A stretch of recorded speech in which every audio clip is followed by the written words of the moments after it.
Gold trusted gold buyers మీరు తాకట్టు పెట్టిన బంగారాన్ని విడిపించి ఈ రోజు ఉన్న మార్కెట్ ధరకు కొనబడును. చెల్లి క్యారెక్టర్లు ఇవన్నీ చేస్తున్నప్పుడు ఎవరైనా ఆఫర్స్ రాలేదా హీరోయిన్ గా చేస్తే బాగుంటుంది అనేది? హీరోయిన్ ఆఫర్స్ వచ్చింది అదే, బట్ ఏంటంటే మనకి పెద్ద పెద్ద సినిమాలు అని చెప్పలేము. మామూలుగా ఇప్పుడు చెల్లెల్ క్యారెక్టర్గా ఆబ్వియస్గా మనం ఎంట్రీ ఇచ్చేసినప్పుడు హీరోయిన్గా ఒకటి రెండు వస్తాయి. కానీ ఏంటంటే మనం హీరోయిన్గా చేసేటప్పుడు మనం కొన్ని రూల్స్ అవన్నీ పెట్టుకోలేం. ట్రూ. సో మనం ఫ్రీగా వాళ్ళకేం కావాలో మనం ఇవ్వాలి. వాళ్ళు ఎలా ఎక్స్పెక్ట్ చేస్తున్నారో మనము చెయ్యాలి. కాస్ట్యూమ్స్ విషయంలో కానివ్వండి, తర్వాత మనకంటూ కొంచెం వాళ్ళకి తగ్గట్టుగా మన ఫిజిక్ కూడా ఉండాలి. సో నాకు అది కొంచెం మైనస్ అని నాకు అనిపించింది. నా వరకు నేను అంత హీరోయిన్గా ఎక్స్పోజ్ చేసేంత ఫిజిక్ కాదేమో నాది అనేది నాకు అనిపించింది. ఎట్ ద సేమ్ టైం అలా చేస్తే షార్ట్ పీరియడే ఉంటుంది. హీరోయిన్గా చేస్తే మళ్ళీ హీరోయినే చేయాలి. మనం ఇంకొక రోల్కి మనకు యాక్సెప్ట్ కాదు మన మైండ్. సో మేబీ అది షార్ట్ పీరియడే అయిపోవచ్చు.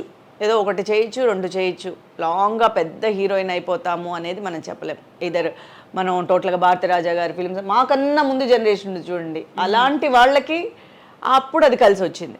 లాంగ్ లైఫ్ అనేది కూడా ఉంది. అప్పుడు మనిషి ఫిజిక్ అది కాదు, నటన, ఆ క్యారెక్టర్కి వాళ్ళు సూట్ అయ్యారా, కలర్ ఉందా లేదా, అదంతా ఏం లేదు. ఇప్పుడు మనం భారతరాజా గారు కానీ వీళ్ళందరివి చూసామంటే వాళ్ళకి అక్కడ కలరో లేకపోతే ఇంకోటో కాదు, ఆ క్యారెక్టర్కి యాప్ట్గా ఉన్నారా లేదా అనేదే వాళ్ళు ఇంపార్టెంట్గా చూసేవారు. అలాంటి టైం అంటే కూడా అనుకోవచ్చు. కానీ మేము వచ్చేసరికి ఆల్మోస్ట్ గ్లామర్ రోల్స్ ఎక్కువైపోయింది.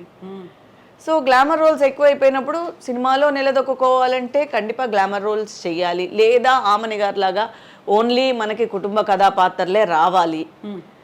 అది మనకి తెలీదు. సో మనం మినిమల్గా అయిపోతాం. ఎట్ ద సేమ్ టైం టోటల్గానే ఫస్ట్ ఆఫ్ ఆల్గా నాకు కంఫర్ట్గా ఉండేది కాదు కాస్ట్యూమ్స్. మనకి ఇంట్లో కొంచెం కండిషన్స్ ఉంది, అట్ ద సేమ్ టైం నాకు కంఫర్ట్గా ఉండేది కాదు. నేను ఒక ఫిలిం చేశాను, మలయాళం ఫిలిం, హీరోయిన్గా చేశాను. ఫ్రాక్స్ వేసుకున్నాను, అన్నీ చేశాను. వాళ్ళు మాటికి ఏం చెప్పేవారంటే మిగతా హీరోయిన్స్తో కంపేర్ చేసేవారు. మీరు ఇలా వేసుకుంటేనే మీరు అలా అవ్వగలుగుతారు, మీరు ఇలా రిస్ట్రిక్టెడ్గా ఉంటే మీరు పైకి రాలేరు అని చాలా చెప్పారు. నేను పైకి రావడము లేకపోతే నేను కోట్లు సంపాదించుకోవడము ఇది కాదు. నా ఎయిమ్ వచ్చి నాకు ఒక మెమరబుల్గా నా క్యారెక్టర్ గురించి చెప్పుకోవాలి. అట్ ద సేమ్ టైం నేను సూట్ అయితే, నేను హీరోయిన్గా సూట్ అయితే, నా క్యారెక్టర్కి నా బాడీకి సూట్ అయితే నేను చేస్తాను, అంతేగాని అంటే చాలామంది నన్ను బ్రెయిన్ వాష్ చేశారు. ఓకే. ఈవెన్ ప్రొడ్యూసర్తో సహా వాళ్ళు అలా చేశారు, వీళ్ళు ఇలా చేశారు, అందరు హీరోయిన్స్ పేరుని ఇలాగి వీళ్ళు ఇలా చేశారు, వాళ్ళు అలా చేశారు, మీరు ఇలా చేస్తేనే మీరు డెఫినెట్గా మీకు ఫ్యూచర్ బాగుంటుంది, యు ఆర్ క్యాపబుల్, నువ్వు హీరోయిన్ మెటీరియల్, అలా ఇలా చెప్పేసి చాలా చెప్పేవారు. అన్నిటికీ వినేదాన్ని. అప్పుడప్పుడు సరే అప్పుడే కానీ అనుకుంటాను, కానీ మళ్ళీ ఏదైనా కొంచెం తేడా వచ్చినా కూడా కాస్ట్యూమ్లో డిస్కంఫర్ట్గా ఉండేది. ఏంటా ఇది సరే మనకు వర్కౌట్ అవుతులే ఇది. మరి ఆ సినిమా కంప్లీట్ చేస్తా అది అయిపోయింది. అది అంతలో ఇప్పుడు అదొకే, అదొక టైప్ ఆఫ్ లవ్ సబ్జెక్ట్ కాబట్టి చిన్నదిగా అది అయిపోయింది. బట్ ఆ తర్వాత వచ్చిన క్యారెక్టర్స్కి వాళ్ళు 2 పీస్ వేస్తారా, స్విమ్ సూట్ వేస్తారా, ఇలా అడిగేవారు. ఇది మనకు వర్కౌట్ అవ్వదు అని చెప్పి హీరోయిన్ని మనం అసలు ఫస్ట్ ఆఫ్ ఆల్ మీకు first A type of costumes వేయాలి అంటే అక్కడే వెళ్ళిపోయేది, రిజెక్ట్ అయిపోయాయి. అక్కడే ఓకే బాయ్ అని చెప్పేసేవాళ్ళు, లేదులేండి ఐఎమ్ నాట్ ఇంట్రెస్టెడ్ అని చెప్పేసేవాళ్ళు.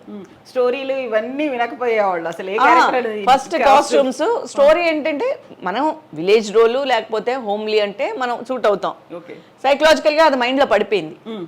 ఏది మనం ఇలాంటి వాటికే సూట్ అవుతాము, సింపతి రోల్స్ లేకపోతే విలేజ్ టైపు లేకపోతే ఒక కుటుంబ కథాపాత్రలు అయితేనే మన ఫేస్కి సూట్ అవుతుంది, మనకి బాగుంటుంది అని చెప్పి మైండ్లో పడిపోయింది. సో అందుకని ఫస్ట్ క్యారెక్టర్ స్టోరీ అడగంగానే 2 హీరోయిన్స్ అండి, ఒకటి గ్లామర్ రోల్, అది సరే వస్తానండి థ్యాంక్ యూ సో మచ్ అని చెప్పి వచ్చినాయి. కానీ అడిగారు, మొత్తానికి ఆఫర్ అయితే వచ్చింది, అన్నీ చేయలేదు. సో ఇప్పుడు కొన్ని రూల్స్ మీరు పెట్టుకున్నారు, కొన్ని కండిషన్స్ వాళ్ళు పెడతారు. ఆ తర్వాత కూడా సరే ఓకే యాక్సెప్ట్ చేస్తాను, ఇందులో నేను యాక్ట్ చేస్తున్నాను అని చెప్పిన తర్వాత వచ్చేటువంటి ఇబ్బందికర సంఘటనలు అలాంటివి ఏమైనా మీరు ఫేస్ చేశారా? అంటే మెయిన్ ఏంటంటే మా వరకు, మా జనరేషన్ వరకు ఒక పెద్ద లక్ ఏంటంటే ఎప్పుడు కూడా అమ్మలు నాన్నలు నాకు తెలిసి ఇప్పుడంటే ఎవ్వరు రావట్లేదు హీరోయిన్స్తో కానీ ఆర్టిస్టులతో కానీ ఎవ్వరు రావట్లేదు ఇప్పుడు. కానీ మా వరకు వచ్చారు, నేను ఎంట్రీ ఇచ్చినప్పటి వరకు వచ్చారు. సో మా చుట్టూ మనుషులు ఉండేవారు.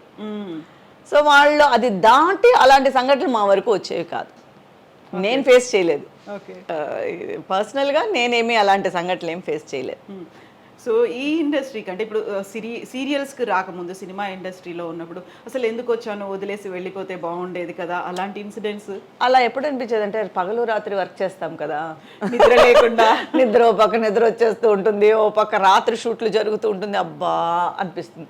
కానీ అది స్క్రీన్ పైన లేకపోతే బయట వాళ్ళు పొగిడినప్పుడు అదంతా మర్చిపోతాం, తెర మీద చూసుకున్నా అలా మర్చిపోతాము ఎవరైనా పొగిడినప్పుడు. కానీ ఫస్ట్లో అంతా నిద్ర లేకపోయినా కూడా ఆ క్యారెక్టర్ వల్ల మనకి ఆ ఇంపాక్ట్ ఉండేది. అది ఇప్పుడు కొంచెం రాత్రి నిద్ర లేకుండా చేయమంటే మాత్రం అబ్బా అనిపిస్తుంది. ఇప్పుడు రూల్స్ పెట్టుకుంటున్నాం, రాత్రి అయితే మేము చేయం, లేదా ఎప్పుడోసారి అయితే ఎమర్జెన్సీ అయితే చేస్తాము, రెగ్యులర్గా నైట్స్ షూట్ అయితే మేము చేయము అనేది ఇప్పుడు బయటపడి చెప్పేస్తున్నాం. ఇప్పుడు ఇంకా కొంచెం సీనియారిటీ వచ్చింది కదా.